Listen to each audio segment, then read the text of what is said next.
Welcome back, Magic Moon Wanderers. It's me, Luna, and me, Jeneen. And today is our top 10 tips for Legoland. Talking to the moon. So we wanted to do top tips, things to think about for your family when you go to Legoland. Number one is to consider your accommodation. So Legoland's got 2 hotels on site. It's got the Castle Hotel and it's got the Legoland Hotel. The Castle Hotel is the more expensive one, but the Legoland one is the one with the swimming pool. The packages are quite expensive. There's no getting around it, but you do get early access to the parks. Rides. To the rides, and it has some other perks like entertainment in the evening. However, we stayed off site in a hotel nearby, and there are plenty of hotels like that. It cut your cost in half. So I can't tell you what the hotels are like. They look beautiful, but do consider where you want to stay. Number two is car parking, which, you know, leads on from your hotel, really, doesn't it? So if you're in the hotels on site, then you can park there. Separate car parking. If you're driving into the park, you'll need to pay. So it's £8 per day, and you have to pay for that inside the park, in the entrance. At the end. You can pay for it at the beginning, I think, if you want to, but we pay for it at the end.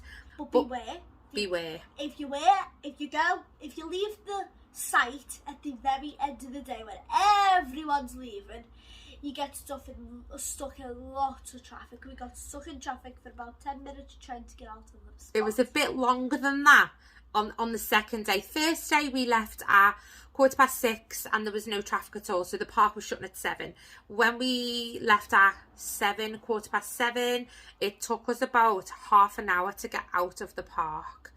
So yeah, just to be aware of that and calculate that into your times and to your decisions as well. Number three is to download the app. We didn't download it before we went, but we did download it in our hotel. And the app will tell you, what will it tell you, Luna? It'll tell you what's open, what's closed, like rides and stuff. The show times, how long the queues take. Yeah. They were all significant, at least 10 minutes shorter than they were on that, except for Mythica. Mm-hmm. And it basically just gives you some intel on the park, and it gives you a map too. And it gives you a map, yeah.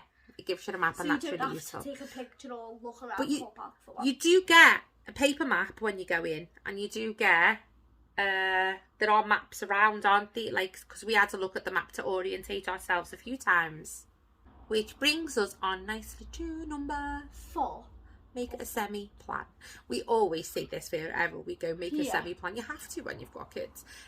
So our semi-plan was, on our first day, we were going to head straight to the back of the park and we were going to work our ways forward. And on the first day, we were going to do kind of the left side of the park. And then on the second day, we were going to do the right side of the park. Yeah, and that worked out well for us. When I was expecting to go to Legoland and there was going to be a big massive queue outside in the morning, there's not like Gardaland for one. Yeah, there's not like that. So we arrived at 9:30 on both mornings. They let you into the park and you can start having a walk around the park around that time, but at certain points at certain lands they'll stop you and there'll be a queue there.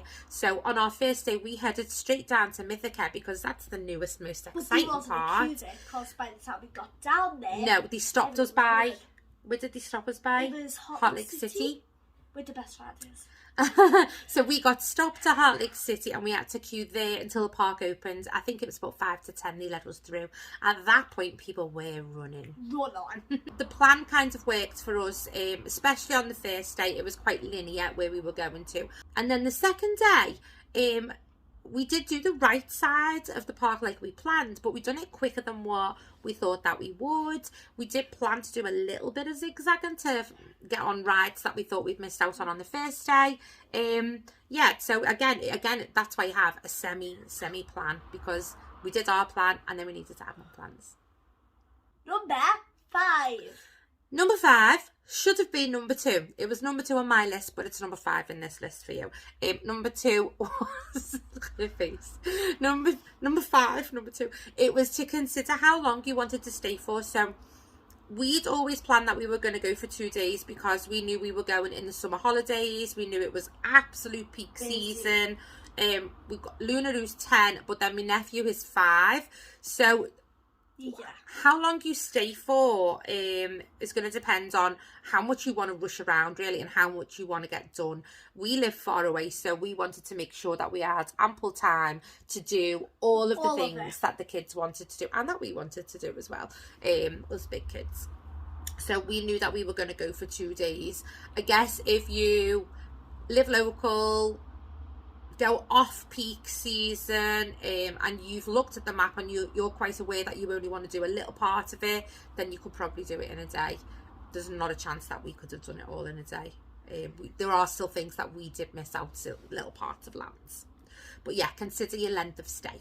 Number 6.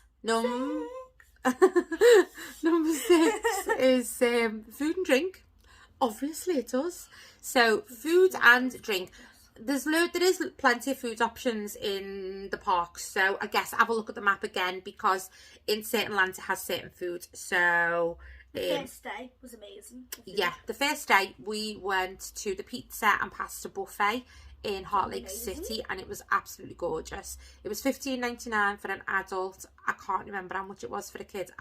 It should say on the picture that I put up in a minute. And that was really, really nice. It had a big salad bowl, so you could load up on salad as well. And it felt fresh. It tasted quite fresh. It tasted quite fresh. Yeah, it was nice. We got there at 12 o'clock because we'd had a very early breakfast, and by 12:30 the queue was massive.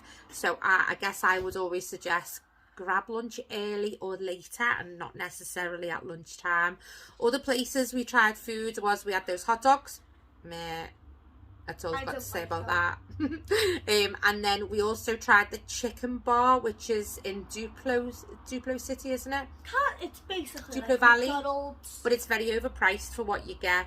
McDonald's is cheaper. It's got chicken nuggets and chips. It's Basically very much like a Happy Meal. Yeah. And we did see loads of people eating picnics, didn't we, Luna? Yeah.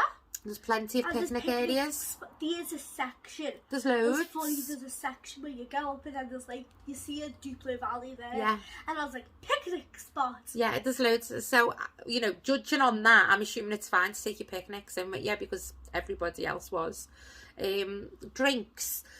There are those refillable cups, and the cups are cool with the lanyard. It's all fizzy. But it's all fizzy drinks. So a fizzy drink on its own, I think it was about like £4, so it's worth it if you're going to drink loads of fizzy drinks in the daytime.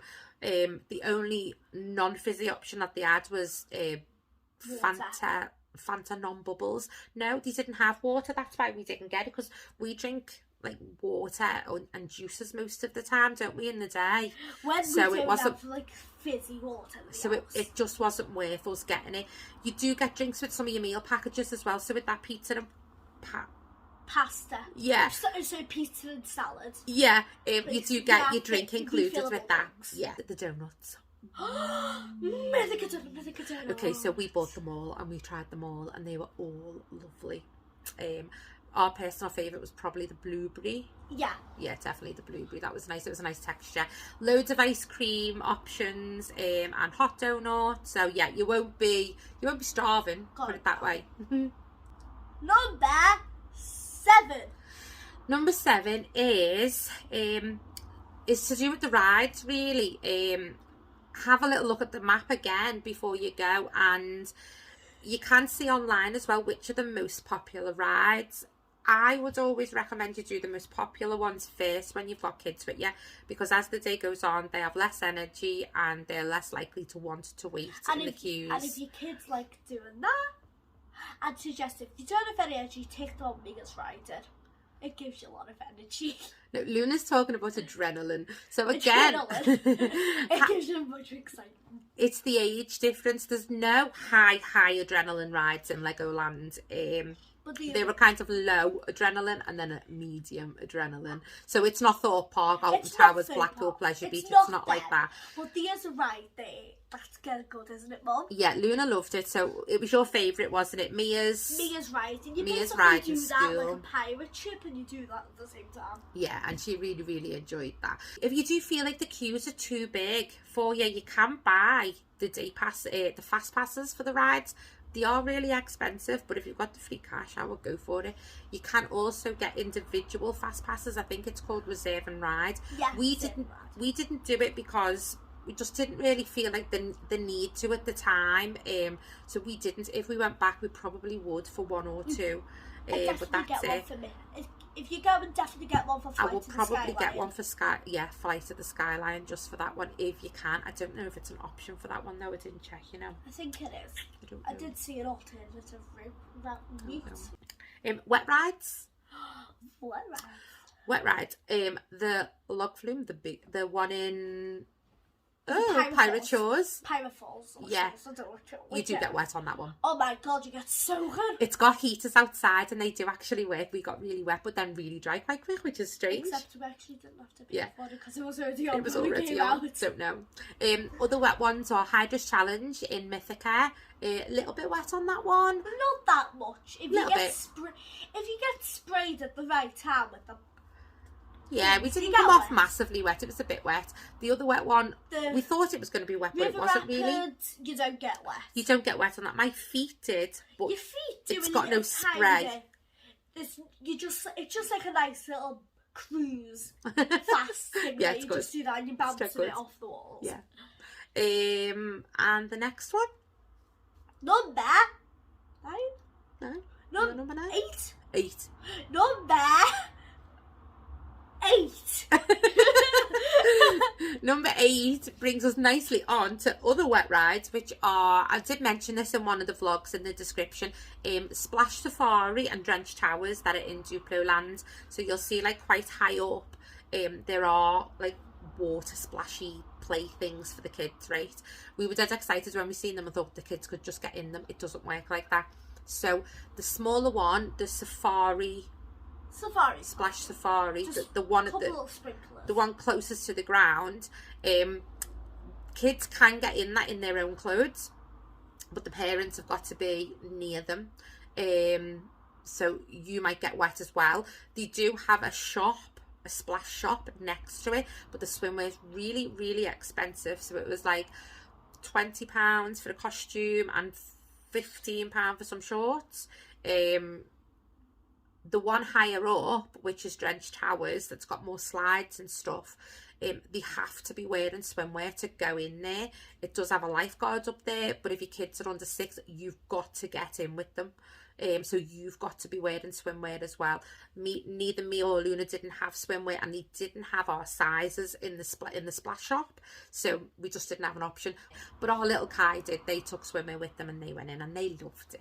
Number 9. Number 9 is take loads of photos. However, but there's loads and loads of photo spots around the park, loads and loads. Oh, but don't let your kids climb on the Lego statues. Are they statues? Yeah, the Lego statues. They're dead sharp. They're really, really sharp. And you're not allowed to anyway. If you do stay outside them, do not climb. You're not allowed to climb you're on not supposed the to. rocks outside of Mythica. Yeah. But you can't climb on the actual. The stuff that's made of Lego, it is actually glued together, but it's really, really sharp, and our Kai hurt his head on one of the teeth of the crocodile thingy. You just pull Yeah. it. So don't let your kids climb on them. You'll end up with injuries. Number 10, our final one. Number 10 isn't really about Legoland, but it is about going down there. So if you're far away, we recommend, if you've got Windsor time, Castle. to go to Windsor Castle. So nice. We went to Windsor Castle the day after, so we had 2 days in Legoland, and then we went to Windsor Castle when we were on our way home. We spent about 2 hours in Windsor Castle. Yeah. We got a coffee. There's loads and loads of history. It's really nice grounds. We just really enjoyed it for a few hours, didn't we? There's a shopping mall back there. There's loads of little bakeries. Yeah, but you do have to book your tickets in advance. So they are our Top 10 tips. 10 for tips Windsor. and things to think about when you, for your family, because what's right for your family might be very different than what's right for mine. For me. Yeah. Was there anything else that we wanted to share today, Luna? Where are we going on Saturday? Oh yeah, on Saturday, which has only been 7 days since we got back. Yeah. We're going to Scotland. We're going to Scotland. We are going on a Highlands adventure, and we're going out to the Outer Hebrides, and we're going to have loads of adventures. So if you haven't already, please hit the subscribe button, press the notification bell, leave a comment down below, and press the like button. Yeah, all of that stuff, please. So stay awesome, stay mad, love yourself, don't let it change. Bye, Magic Me Wanderers. Bye. Mwah. Talking to the